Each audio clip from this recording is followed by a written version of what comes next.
All right, I think we are ready to go. So yes, thanks everyone for joining me tonight.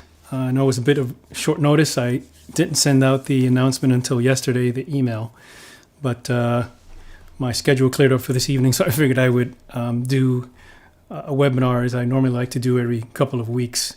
And as you noticed, I'm starting a quote-unquote new series, really the same thing that I've been doing before, but I gave it a new name and kind of a new idea, which is to be a little more laid back about how I prepare for it. I tend to, let's just say, get a bit stressed about creating a really good presentation with information that takes time, and I want to be a little more relaxed about it, sort of the way it happens on a workshop, or as I mentioned in the email, when I'm just hanging out with friends or other photographers at a coffee shop and we're more relaxed and discussing the things that we enjoy.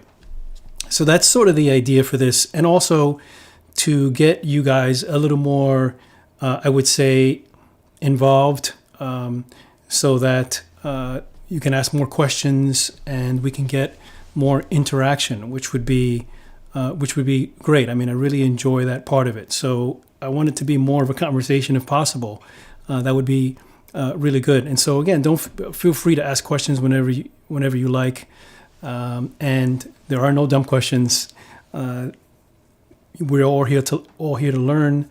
And I'm not always sure about where you may need clarity. So by all means, I'm perfectly happy to answer questions whenever possible. I also want to say thank you again for all of you who have donated. Really, really appreciate that. Really means a lot to me, and hopefully I can continue to do these on a regular basis and provide some information and some insights and some inspiration to keep you learning and to keep you engaged and to keep you thinking. That's the most important thing for me, to keep you learning. A lot of great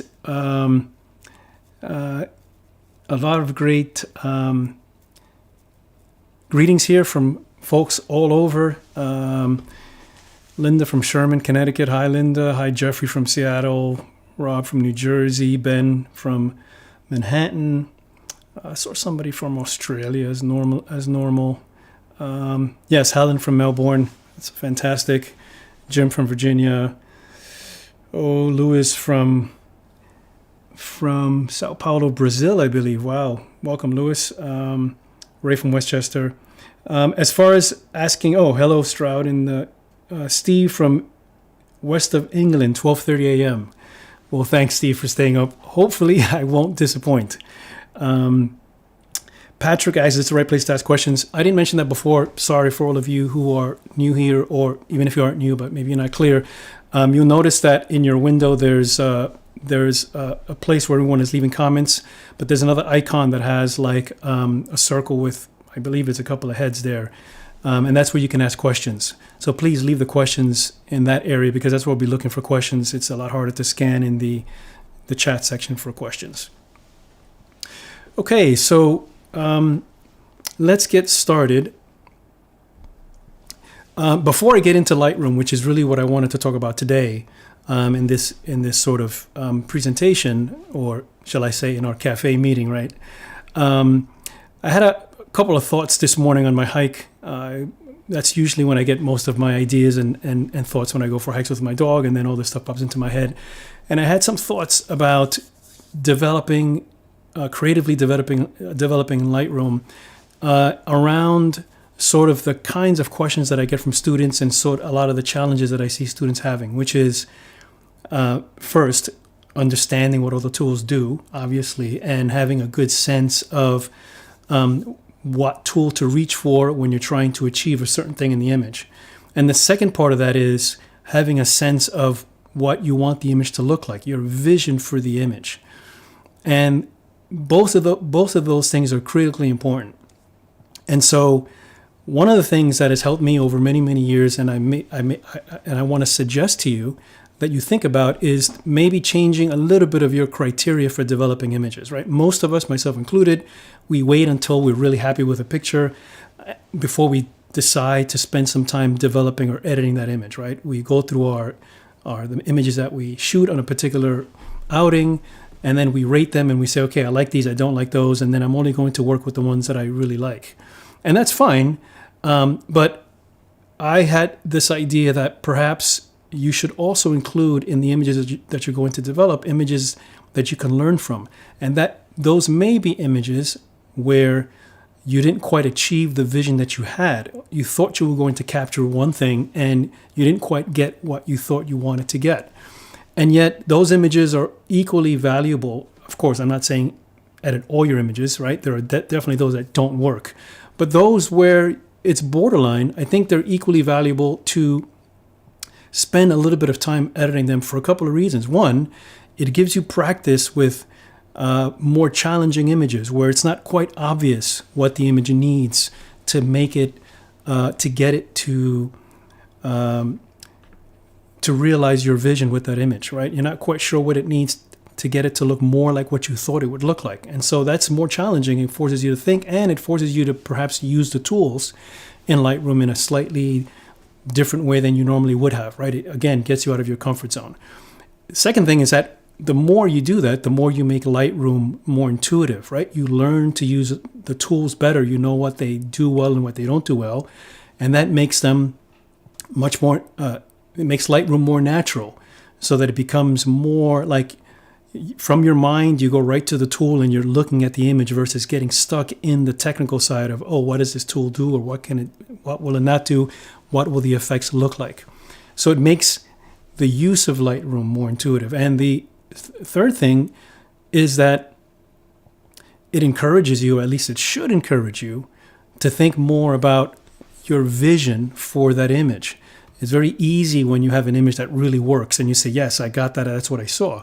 But when the image doesn't quite work, you still have to think about what you were trying to do and what your vision was for that image. And that brings me to my second point, which is that vision is the most important thing that you can cultivate, particularly if you can move it earlier in your process. So the idea here is, or the question would be, what would it mean to develop your vision as early as possible in the making of an image? So as an example, many of us think about, one model might be, right, we go out, we make a bunch of images, we put them into Lightroom, we look at them and we say, okay, what can I do with this image? What can I do with that image? And so you're thinking, or you're grappling with the vision once you're editing the picture. And it can go in many, many different directions. You're not quite sure, okay? Or you can move that earlier in time, which is you're making images in the field, you're capturing images, and you sort of get on an idea, and then slowly you develop that image. And that's better. I think that's an improvement over waiting until you have the image in Lightroom. Even better than that, which I think is ideal, is when you can develop the vision for the image before you even take a picture. And that's because you are bringing your full attention to what's happening around you, your full attention to the subject, to the landscape, whatever it is you're photographing, and you start to develop an idea of what you think you want to capture based on the most important things, which is how you feel and the perceptions that you're getting, the experience you're having, the emotions that you are feeling. Once you say, I think that's what I really want to capture in this image, that sense of the light and how it's juxtaposed against that, or whatever the case might be, all of a sudden, every step after that, every decision that you make after that can be guided by that vision. And that, I think, helps to be more aware or have a better sense of what equipment you're going to use, what lens you're going to go for, how you're going to compose it, all those things. That doesn't mean you can't change those things, of course. You're going to be always iterating and adapting as you go forward. But even when you get into Lightroom, now you have a sense of what the image, what you were trying, what you want to say with the picture. And I think that it will really help your photography more than almost anything else, is to start with an idea, and it limits you as you go forward. And constraints creatively allow you to focus. When you have lots of freedom, when you have when you can go in many, many different directions, well, You can go in many different directions. But when you're clear about, or clearer about what you think the image should say to someone else when they look at that image, well, you're much more deliberate now. So those are some ideas that I'll leave you with. You can think about those and see if they help you or they work for you in terms of, uncertainty. I'm not quite sure about this or that, or I'm lost, or I'm not sure I know exactly what I'm going for, or I feel like I'm at a plateau. Think about, never mind the specific location or anything like that. Just think about, what vision do I want to convey to the viewer? And then what would happen if you did that before you even started making pictures? How would that change your process from the capturing of the images all the way through, particularly into the developing of the images? Because once you get into Lightroom, we have so many options. It's much better when you know, okay, these are the tools that I think will work. Of course, we're always open to trying something new. We're always open to, but even if you try something new, you have a direction. You have a sense, something that guides you, versus I think what I see a lot of folks doing is kind of throwing things at the wall to see what sticks. And there's certainly a time and place for that. But I think that once you've been at this for a while, you're not just starting out. Most of us have an idea of what it is that's attracting us to why we make pictures and why we're photographing what we photograph. Okay, so let's get into Lightroom. Let me turn off my camera here. So with those ideas in mind, I wanted to work on one or two images here and just go through my thinking process, my workflow for working on these images. Before I start, I just want to address one question here from Mildred. Presently, there is Lightroom Classic and Lightroom through Adobe. Are these two the same but work differently? This is so confusing to me, as I primarily through Lightroom Classic. So that's a great question, Mildred. Yes, there is a lot of confusion between all of the different Lightroom apps.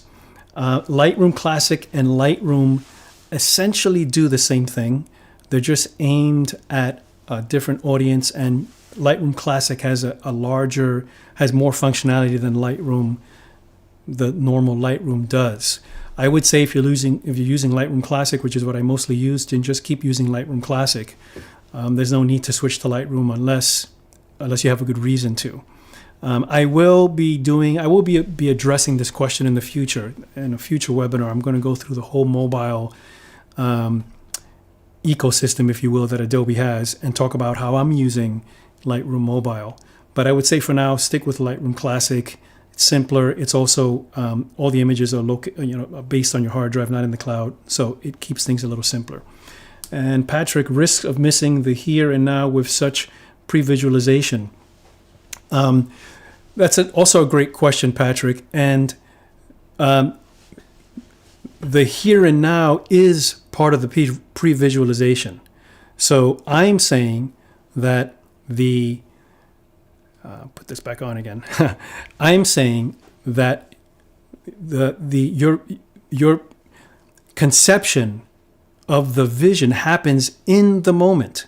It happens on a moment by moment basis. So you're in the landscape, and of course you're open to everything that's going on.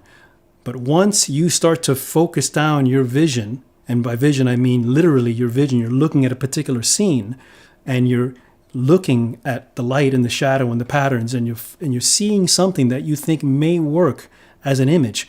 At that moment is what I mean when I start to think about, how would I want this to look? What is it that I want to capture in this scene? Why is it that I'm attracted to this scene right now versus all the other things that are going on? What is it that's attracting me to this scene right now? And how do I make sure that that seed remains in my photo? And then you try different compositions and you put the camera to your eye. But once you put the camera to your eye, you are already not just sort of floundering around trying different things. We don't see folks just walking. They're usually focused on one thing. Once you start setting up your tripod, that's when you should start to develop this idea of the vision. That's what I mean by that. And once you're done with that, and let's say you realize that's not quite going to work, then you open yourself up again to the here and now. And once you start that process again, then once again the vision starts. But the opposite of that is, oh, I think this is interesting, snap a bunch of photos, and then later on you decide, what was I doing there? Let me see what I can do with it in Lightroom. That's sort of the opposite of what I'm talking about.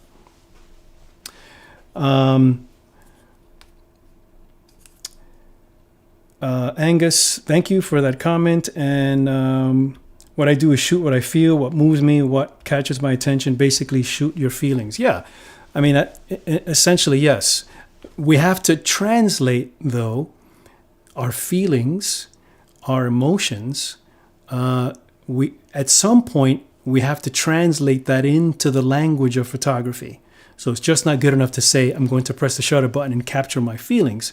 We now have to figure out how it is that we can take a scene and restrict it to the rectangle so that everything in that rectangle conveys those feelings. That, of course, that is the art that we're all working on, and it's a never-ending, lifelong process. So that's the joy of it for me, is that it never ends, and you're always improving and getting better. And there's nothing to aim for except growth, as sustained growth, as long as you can keep that going. Okay, so let me get to these images here.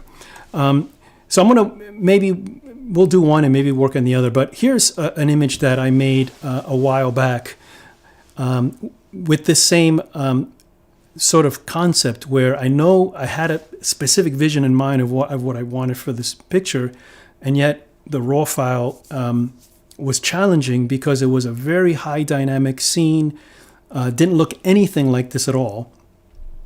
In other words, I'm exposing to make sure that I don't lose any of the highlights, but also trying to get as much information as possible. So you notice here that I have all of my histogram full, right? I'm going from black all the way to white.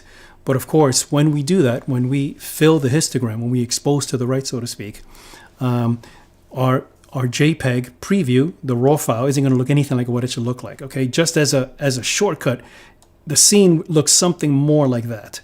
Okay, it was very dark, it was very cloudy. All of a sudden, the clouds started to break. This beautiful light at sunset came through and created this beautiful orange haze and lit up the top of this mountain over here. And so the challenge was how to capture that entire scene. And I knew, or I shouldn't say I knew, but I, based on what I was reacting to, it was the midtones and the highlights that were creating the emotion that I was seeing, not the shadows. And so I didn't really care if I lost a little bit of the shadows, but I definitely didn't want to lose any of the highlights, because the highlights were where the energy of the image was. So let's go through editing this image, which is quite challenging, particularly, again, when we have a huge dynamic range like this. So first thing I'm going to do is get rid of this dust sensor there by hitting Q, and that brings up the spotting tool. Make sure it's in heal mode, and then I'll come out of that. I'm not going to explain every single detail of what I'm doing. I just want to kind of get into a flow of editing the image. If you're new to Lightroom, I apologize for that. I've done lots and lots of other webinars where I go through a lot of the tools very, very slowly, and I'll do more of that in the future. Generally, I just want you to get a gist of what I'm doing if you're new, and if you're more advanced, then you'll be able to follow along. Okay, so how do we set exposure here? Before I set exposure, the other thing I'm going to do, I'm going to change the profile from Adobe Color to Adobe Landscape, which I think will give me better, richer color. And usually that does. Remember, we can choose different profiles to get a different interpretation of the raw data. You can't look at raw data, so Lightroom has to use a profile to convert that data into something that we can see. And the conversion is an arbitrary thing. There is no right or wrong conversion. It is just a judgment or a way of converting that, interpreting that data. There is no right or wrong. It's just an arbitrary way, and there are many, many, many different profiles that we can choose from, and all of them change the image a little bit differently. But generally speaking, the Adobe profiles, like the Adobe Landscape is one that tends to do a pretty good job, and I feel like it's gives me close to what I think I should see, based on my memory, based on what I recall from the scene. Okay, in this case, I'm going to use the exposure to find the right exposure for the midtones and the highlights. Because as I said before, that's sort of the way the image should be looking. So I'm thinking something around here. So if I can get the majority of the picture to look just right, then I can address the dark shadows here and see if I can lift those a bit, because I think they're too dark. They should be a little bit more open, and we'll be able to see more detail and texture in here. So I'm going to drop the exposure, pull down highlights a little bit as well, set my white point and black point. Because I'm going to be doing a lot of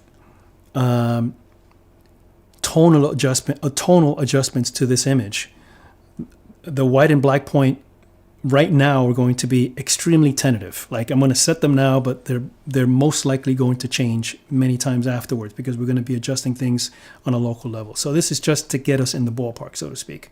So I'm going to hold down the Option or Alt key, adjust the white point until I see something like that, and then I'll pull back from that. That means that I'm clipping those areas. I'm going to pull back from that.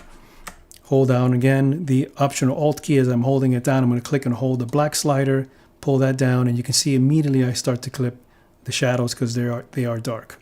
So I'll stop there.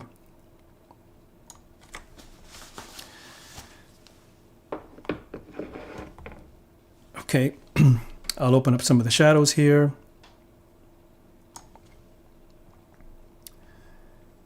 Maybe try, actually, I'm also going to warm up the image. So something like that, okay? Why am I changing the white balance? Because I already have an idea in my mind, a very strong idea of what the image, what I remember it looking like, and what I remember perceiving it like. That word is very important, because there may have been, I was there alone, but had there been 3 people there with me, the other 3 people may have gotten a slightly different perception. And that's really critical, which is why art in general isn't science, right? Science is very specific. We use data that can be verified by everyone else. Art isn't like that, right? Everyone has their different perceptions, different feelings. Everyone sees differently. Everyone intuits things differently, and that's fine. That's what art is for, to express what we see and feel. So I'm going on what that perception was for me. It was definitely very warm, very orangey sort of, and there was a beautiful kind of juxtaposition between the warm light over here and the cool over here of the sky opening, and then the sun is way down in the actually the sun is way on the west side over here on the horizon, kind of shining this light across. So I'm going to warm that up a bit. I'm going to try a little bit of dehaze on the whole image, just a little bit. I'm not going to use clarity, and the reason for that is because if I use clarity, that tends to add more contrast than I want, particularly in the foreground. So if you look at the foreground here, see that clarity kind of makes it darker, and I don't want that. I want this to be a bit softer in the foreground. I'm already challenged with that being so dark. So I'm not going to use any clarity globally. I will certainly use clarity locally. Okay, I'm going to add some vibrance. All right, so I'm just getting us in the ballpark. I will sharpen the image. So I'm going to increase the sharpening to about, let me zoom in here, something like that. About 60. We'll use a low radius for landscapes. And then I'm going to use some masking. So I'm going to hold down the Alt or Option key, and as I increase this masking slider, what it does is that it protects those areas that are in black from getting any sharpening.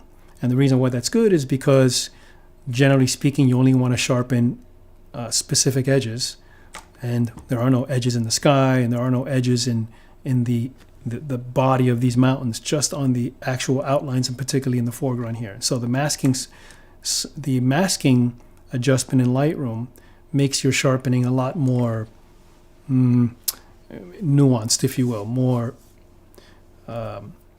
aesthetic, because you're sharpening areas that need more of it and limiting or reducing or avoiding sharpening areas that don't need it, like the sky, which, if you think about it, pushes those areas that aren't sharpened back into the foreground, and those areas that are sharp come forward, because that's how our eyes see, right? We identify things that are sharp as being closer to us than things that are further away.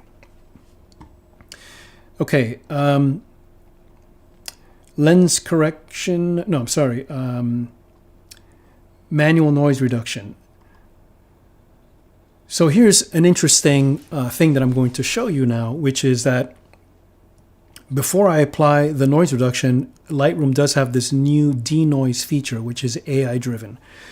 So if I go back to the library module, and if you select an image and you right click on it and go down to enhance, okay, right here, there's a couple of things that have been available in Lightroom for a little while now that I use on occasion, particularly an image like this where I have a lot of darks.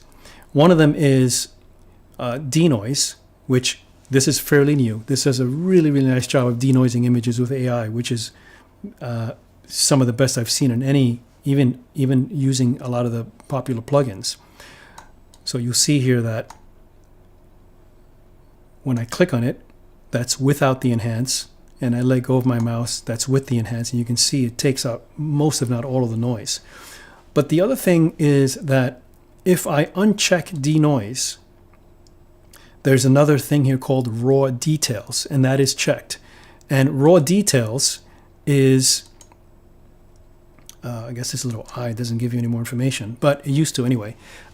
Raw details is a way to enhance your images to bring out a little bit more of the detail in the image from the raw data. So it's like sharpening, but not exactly like the sharpening algorithm in the develop module. It actually does it from the raw data. And I have found that in images where I wanted to get a little more detail out of it, this works really nicely.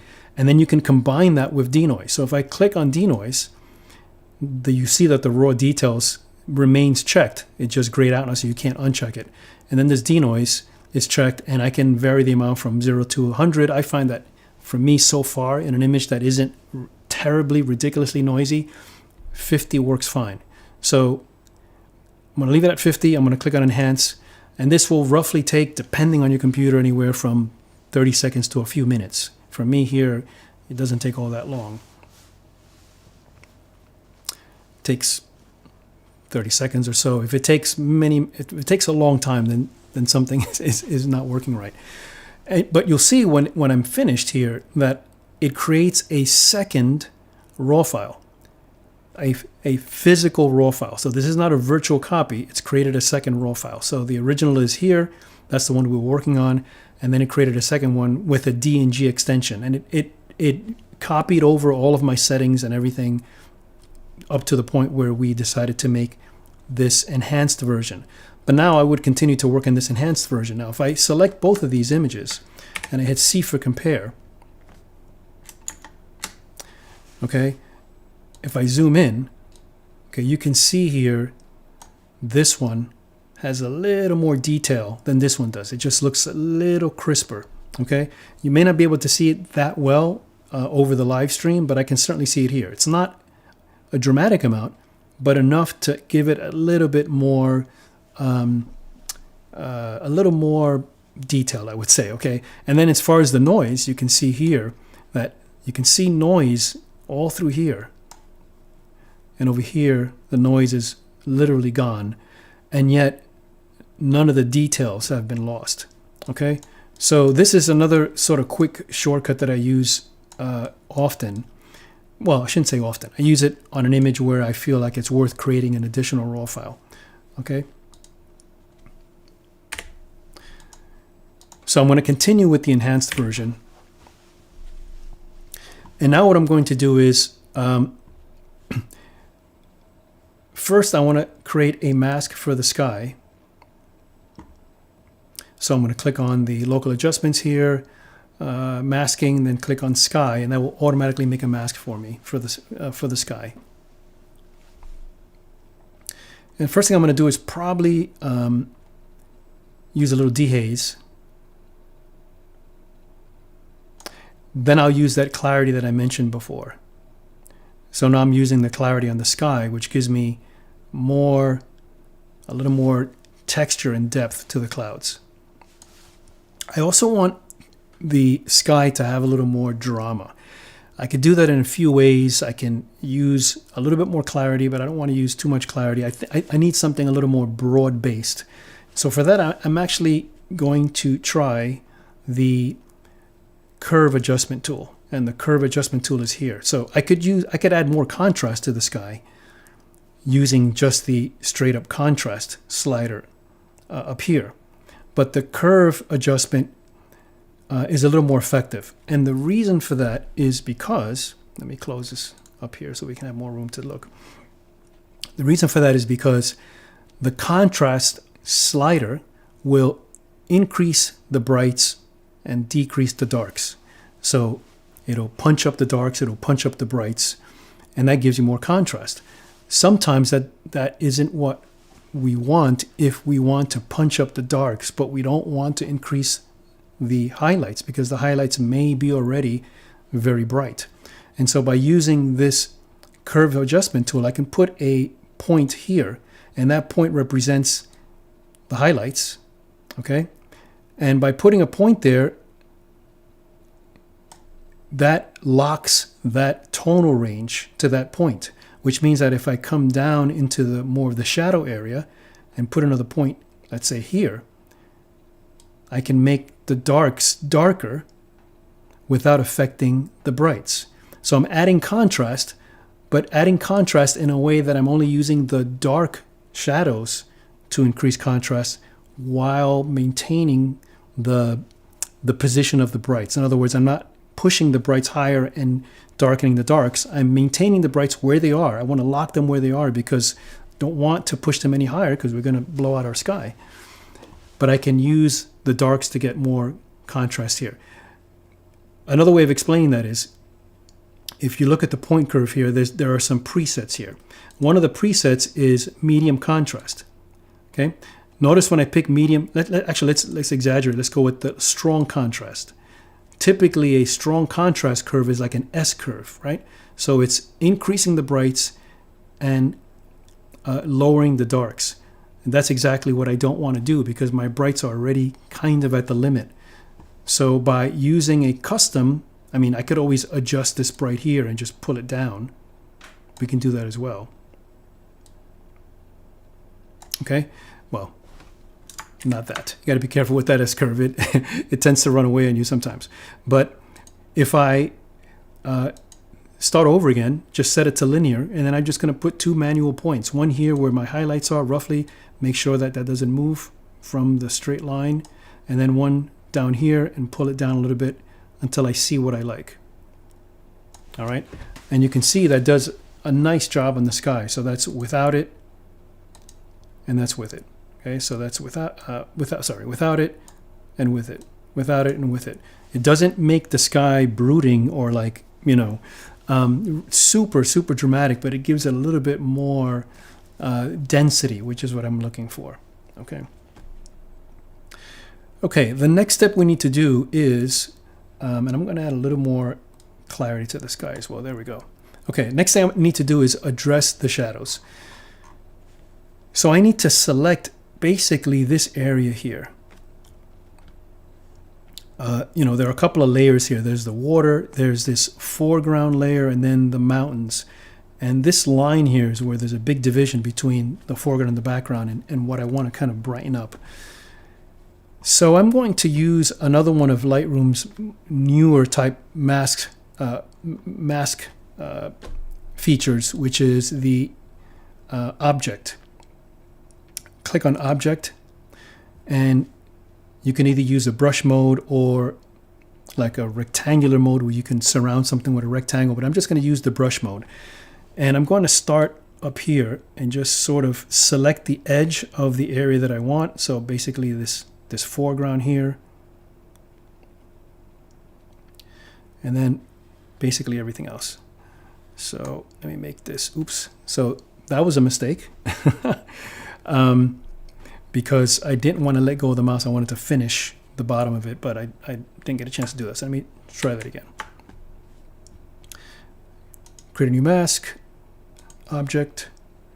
We're in brush mode. Make this a little bit bigger. So you basically want to drag. You got to keep your mouse button held down. I let it go before, so it thinks you're finished.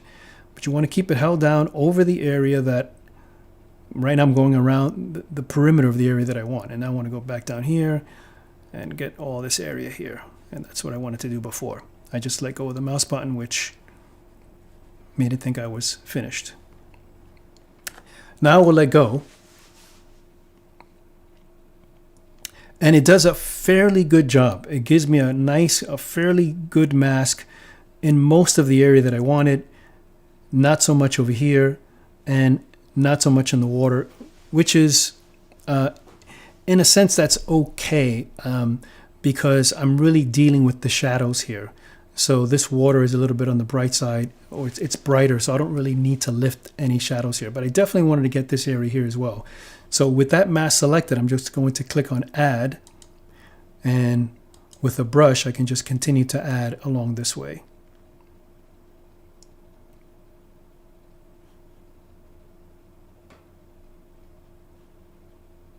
Okay, I'll leave it like that. Now what I can do is with that mask, I can go into my tonal controls here, and I'll try a little bit of exposure. Okay, so I see a problem already, which is that we have that hard edge in the water. All right, so that didn't work the way I thought it would, which is fine. What we can do here is come back to this mask, click on Add, and just finish that area in so we don't get that edge. Okay, so I'm just going to, and I think I need to be at 100%. Why isn't this working? Don't know why. Oh, I know why. So I believe I made another mistake. So I selected the wrong mask. So another reason why it's useful to name your masks. So another mistake on my part, I selected the sky mask by accident instead of the foreground mask. So easy enough, I can undo a few times. There we go. I went too far, so I'll redo what I did there. Okay, so now I want to go and select the proper mask. We should be naming these masks, but just give me trying to do this to save time. So now we select this mask, and now I can hit on Add, click on Add, Brush, and we can fill that in. There we go. No need to panic, just figure out what went wrong, and usually it becomes pretty obvious once we think about it. Okay, now I can use the shadow slider, maybe a little bit less on the exposure.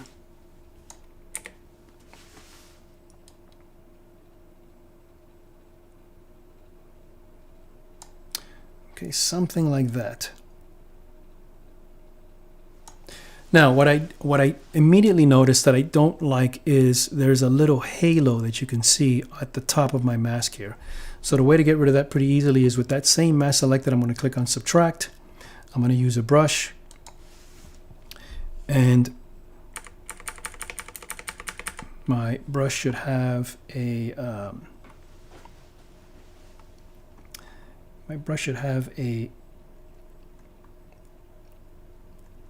feathering on it. So I'm looking for the brush controls here.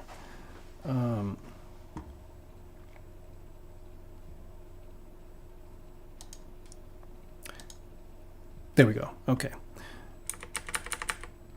So I'm just going to lightly come around the top of this mask, and I'm just barely touching the top, and you'll see that a lot of that halo starts to go away.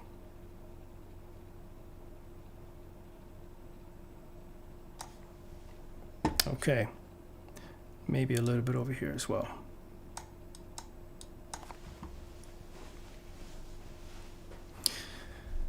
Okay, so just to review, there's my mask for the sky, and what I did was I took a little bit out of the top so that we wouldn't have that halo, which I don't.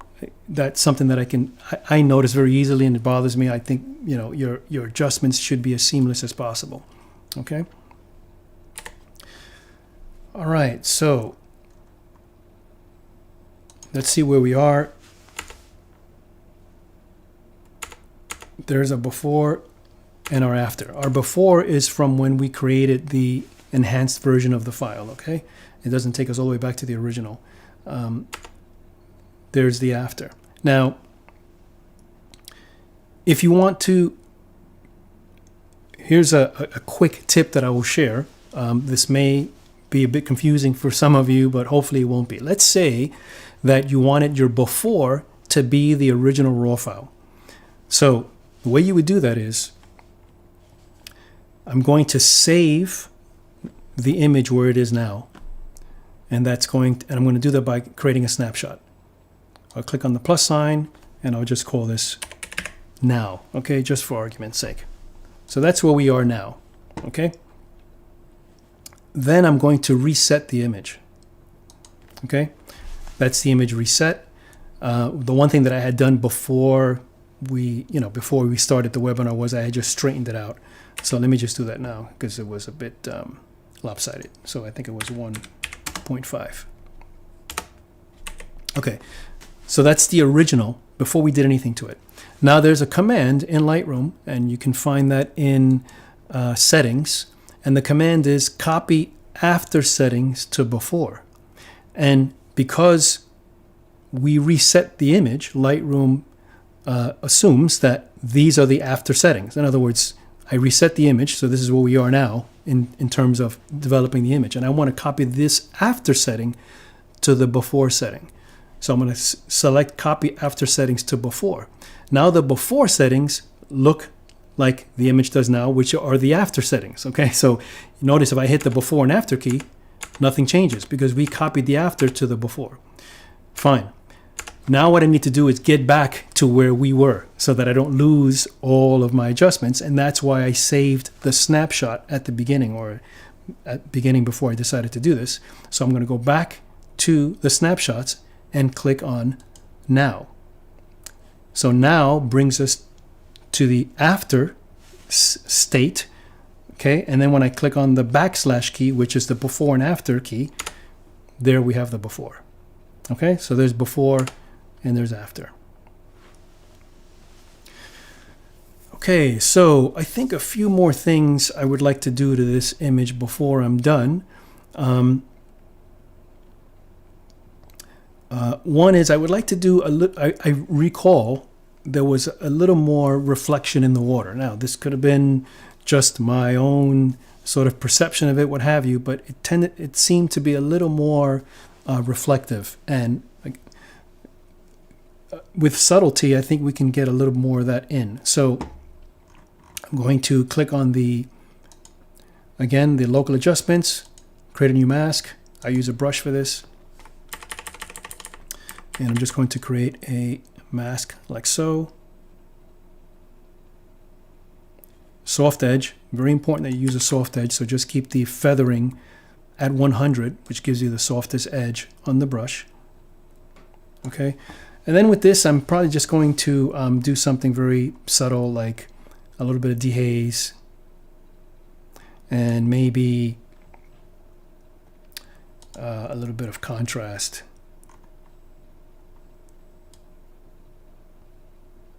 Maybe even a little bit of the temperature warming, and that's what I mean. I don't mean something drastic, but just a little more of that reflection of the sky into the water.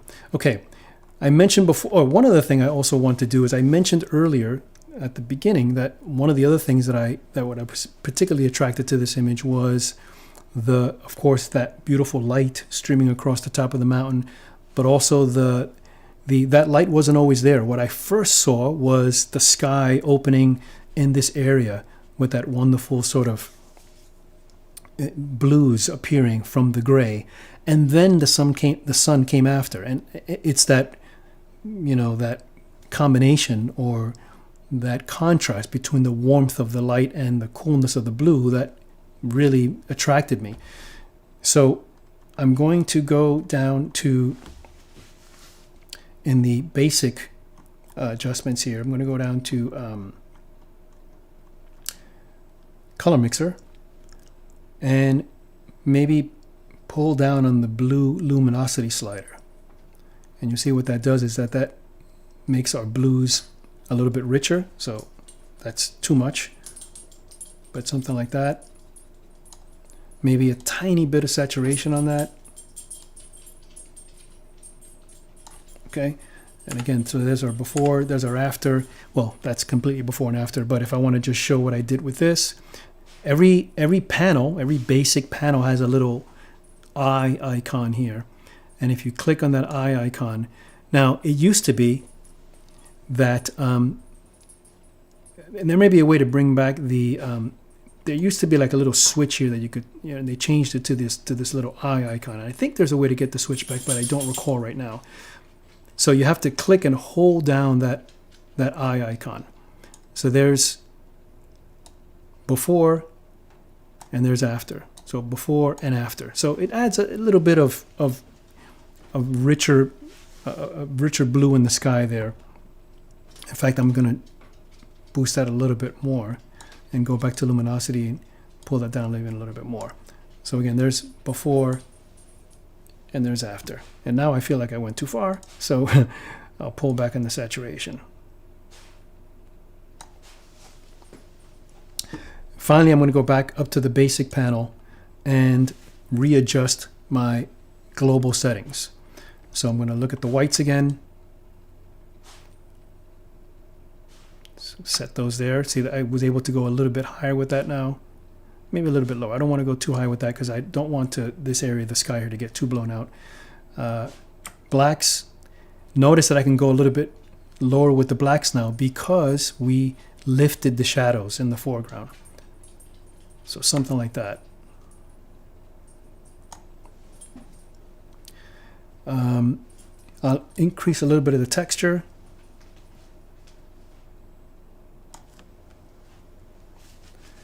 Okay, and then one last thing I'm going to do is I'm going to create a mask, brush, and this will be very, very subtle, some very subtle dodging and burning here. So this one will be a slight lift. By that I mean a little bit of positive exposure. Just around here.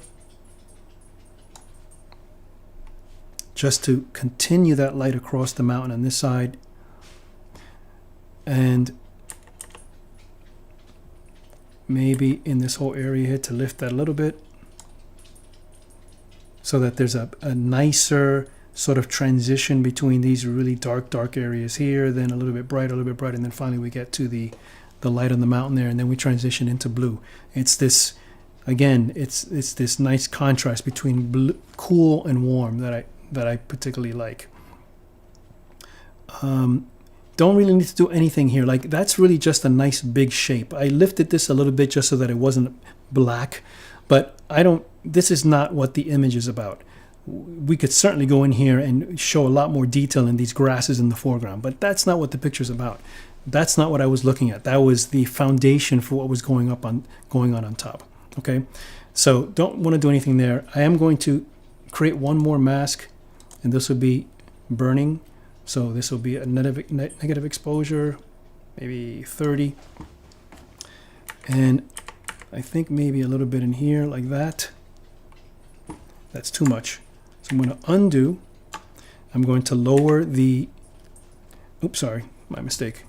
So when you undo it also, if it's the first stroke that you've made with the mask, it deletes the mask as well. So another little thing you have to be watch out for. So I'm going to create that mask again, brush. What I wanted to do was lower the flow to 50%, which means that when I apply that stroke again, it's a little bit lighter and not so strong. It's a little bit more subtle. Like that. And that should be minus, something like that. The other thing with this same brush, I'm going to maybe darken over here a little bit. I'm going to take up the flow a little bit higher. I think I can get more dark. There we go. Just trying to create a little more separation here so that we're moving towards the highlights. A little bit there.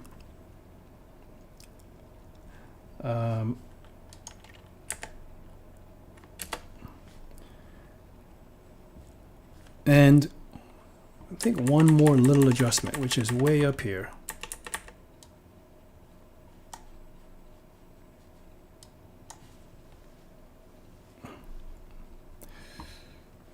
And I'm going to undo that and lower the flow and try that again. I don't want that to be that noticeable. Just a little bit of shadow here.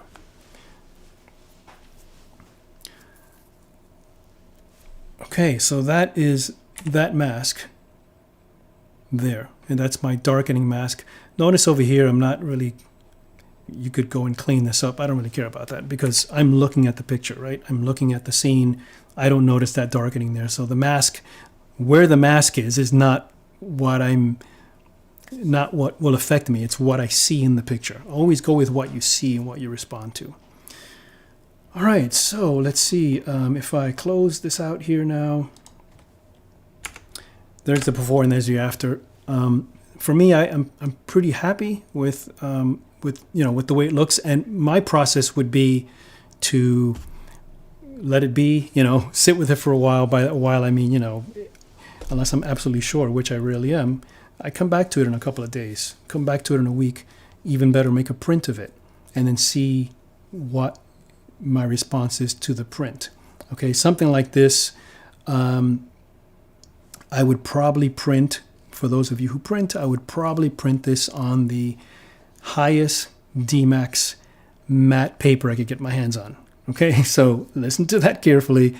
I definitely would want to print this on a matte paper, but one that would hold a lot of D-Max to get as many of the blacks as possible, many of the richer blacks as possible, but not on a gloss or a brighter paper. That would, I think, make it too contrasty. This is much more painterly, much more less photographic, and much more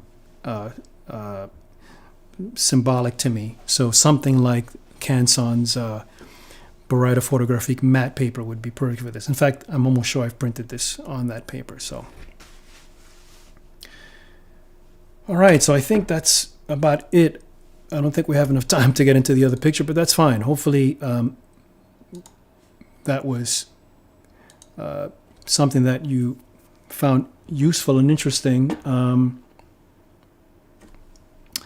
I will look at some questions here.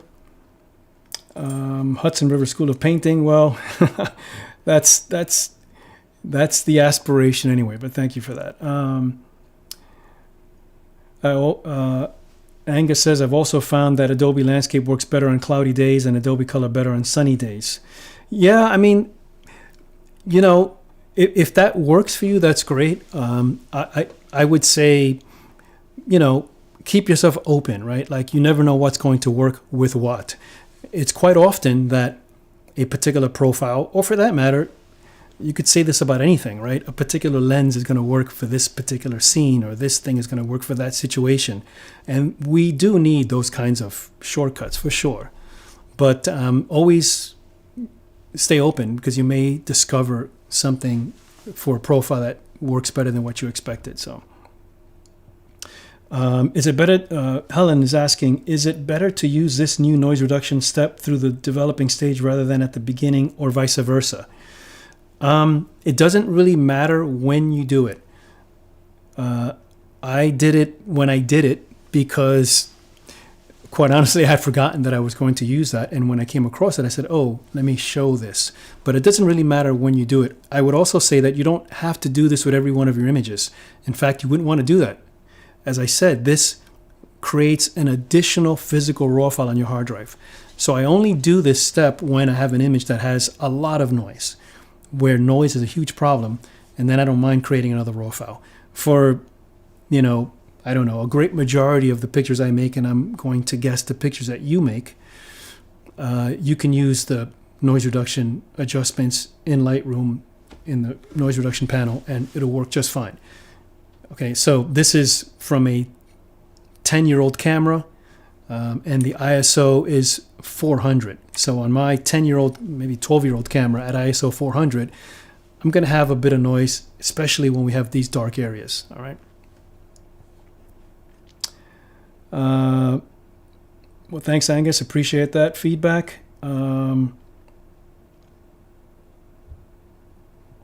Okay, so if anyone else doesn't have any questions, anything else that I can follow up on, or anything that was unclear to you, now's your chance to ask. Otherwise, you can always email me if you come up with something afterwards.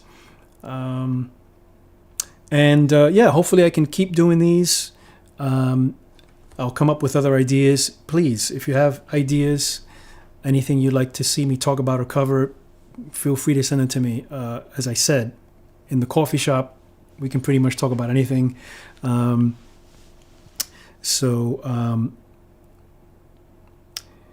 last question. Joanne, I noticed you did no cropping. Did you do any before the edits?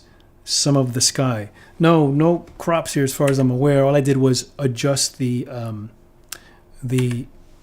orientation because my horizon was off. Many years ago, and I'll end with this, when I first started, I shouldn't say when I first started, but as I began to sell more images and put images in galleries and print my own images, I started to print bigger and bigger, and I needed as much of my original file so that I could print it. And what that forced me to do was to try to avoid cropping. Not because cropping is bad or anything like that, although we could talk about why maybe cropping isn't particularly, it's not a useful thing to do if you're trying to develop your visual skills, because it means that you're not quite seeing everything in the frame. But for me, it became kind of a necessary thing, because if I relied on cropping to get the composition I wanted, I might be throwing away 10 or 20 or 30% of the information that the camera captured, which means I had a lower resolution file, which means it would be harder for me to print it large. So I needed to make sure that I had everything that my camera could give me. And at that time, I was using a 24 megapixel camera and printing 20 by 30s. I needed all of it. So it sort of trained me, or forced me, or kind of disciplined me to try to really make sure that that I was getting everything in the frame without needing to crop. Have I cropped? Of course. Have I cropped images? Most definitely. But it's good discipline to try not to rely on it, because you're back to this idea that I mentioned at the beginning. The more you can transfer to the beginning, meaning vision and the actual composition in the field, versus having to rely on seeing it afterwards. Well, what that means is seeing it afterwards is great, of course, but the earlier you can make that particular composition, the more options you're going to have, because you're going to see more things in the field, and you're going to be more sensitive to things in the field when you have a chance to make a change, which is when you're making the image. Once you've made the image, sure, you can crop in, but we can't crop out, right? What is it that you left out that you might have been able to include to make a better picture? You can't do that. But if you train your eye, and we're always continuing to train our eyes, you can make these decisions in the field. All right, everyone. Well, thanks very much for joining me. That was fun, and I will see you in the next one. Take care.